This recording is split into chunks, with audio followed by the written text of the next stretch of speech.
your politics, your ideology, or your party affiliation is, and begin to build, a better country. Because what we are experiencing right now at the hands of Donald Trump, he is taking our country down the drain, and we're not willing to go there with him. So, I was asked to speak at what is a conservative conference. I was happy to accept the invitation. I was happy. Which, by the way, is why you left MSNBC, and we spoke about that last week. It's to be able to get in front of audiences who were more conservative, who you might have the ability to better be able to persuade, given your wealth of experience. Yeah, exactly right. I decided to leave MSNBC after 6.5 years. They actually let me out of my contract early so I could begin to at least offer up my commentary to conservative outlets, and some of them are taking me up on it.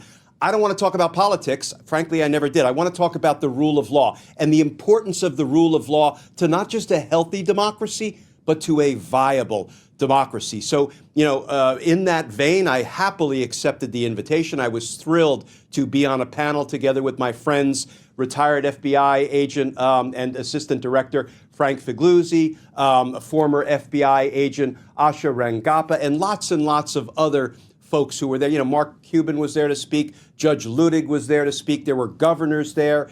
It was a wonderful crowd. It was a wonderful event. So, of course, whoever this person or this organization decided they had to disrupt it with this very specific bomb threat. I will tell you, Brian, they put the speakers, myself included, in what they were referring to as a safe room in the interior of the hotel with a sort of a fortified door. I never felt at risk. We have seen bomb hoaxes called in, over and over and over again during election cycles and otherwise, and I never felt like I was in fear. I will say the good men and women of the Metropolitan Police Department and some members of the Metropolitan Police Department who are now retired and provide security services did a wonderful job keeping us notified as to what was going on, how long it was anticipated the bomb-sniffing dogs might take to clear the Marriott Hotel in the area where we were having the conference.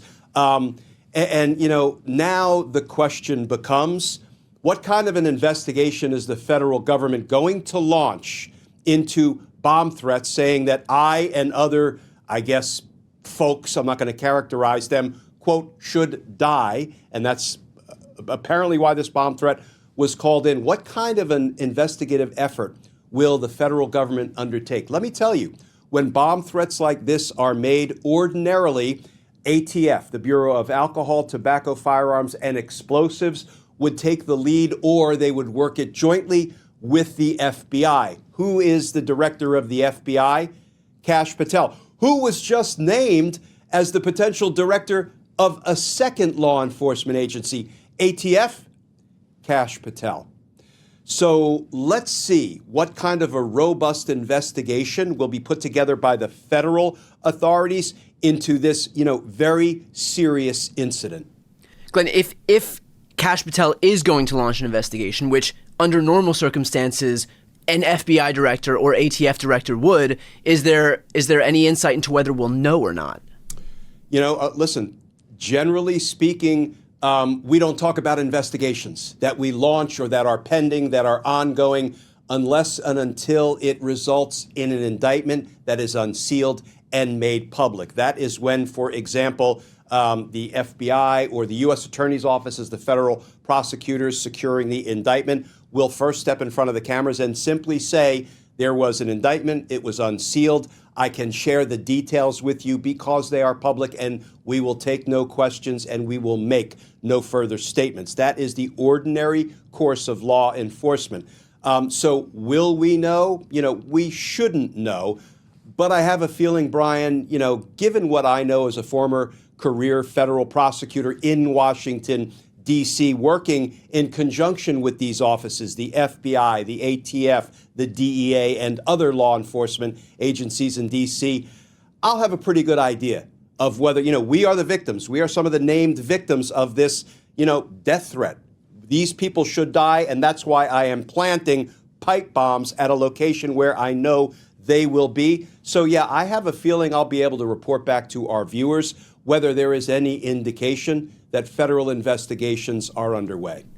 Given the fact that you are one of the named victims here along with these other folks, is there any way that you could take legal action moving forward, or because it was a threat that's solely under at the discretion of the ATF and the FBI to determine whether or not they want to move forward with some type of legitimate investigation?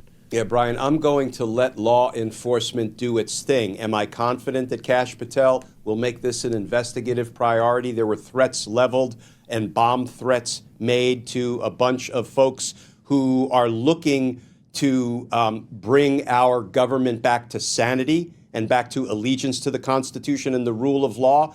We'll see. We'll see. Now, I really wouldn't even have a cause of action at this point because we don't know who it was that made these threats. And what I'll also say, Brian, is that when I was prosecuting cases and there was a parallel civil suit that was filed, it made the law enforcement investigation a little bit more challenging. And often what I would do as the prosecutor is file an appearance in the lawsuit, the civil suit brought, for example, maybe by the victims of the crime. And we would ask the judge to stay the civil suit, pause it while the law enforcement investigation and prosecution runs its course. Because first and foremost, the wrongdoers need to be held accountable criminally. Rights of the victims need to be vindicated and the community needs to be safe.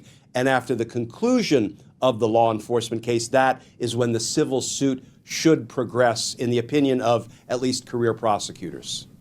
Glenn, what does it say that more and more we're seeing these right-wingers resort to political violence to achieve their ends? It's saying that they continue to follow Donald Trump's lead. Yeah. How many volatile, threatening posts and statements did Donald Trump make about deranged prosecutor this or conflicted judge that? I'll never forget Donald Trump posting a picture of himself wielding a baseball bat, appearing to swing it at whom?